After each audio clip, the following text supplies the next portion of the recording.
Asset, जिसे हिंदी में कहा जाता है संपत्ति, लेकिन ये असेट होती क्या है? असेट ऐसी कोई भी चीज़ जिसे हम बेच के पैसा कमा सकें या जो हमें फ्यूचर में भी इकोनॉमिक बेनिफिट दे सके, मतलब हम जब चाहें उसे कैश में कन्वर्ट कर सकें। अब एक एग्जाम्पल के तौर पे समझते हैं। जैसे रामू भैया हैं जो समोसे बेचते हैं। अब उनकी एक समोसे की दुकान है, वो रोज़ समोसे बेचते हैं। अब अगर इसे अकाउंटिंग में देखा जाए तो अब वो समोसे में कंटिन्यूस डीलिंग कर रहे हैं, मतलब समोसे बेच के वो रोज पैसा कमाते हैं, तो हम समोसे को बोलेंगे करंट असेट।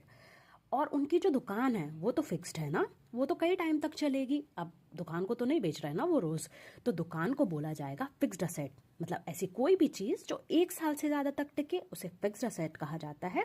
और जो हमें रोज कमाई करके दे, रोज कमाई करके दे, रोज हम बेच रहे हैं, पैसा कमा रहे हैं, ऐसी चीजों को बोला जाता है करंट असेट। जो 1 साल से ज्यादा है वो फिक्स्ड, जो 1 साल से कम है वो करंट असेट।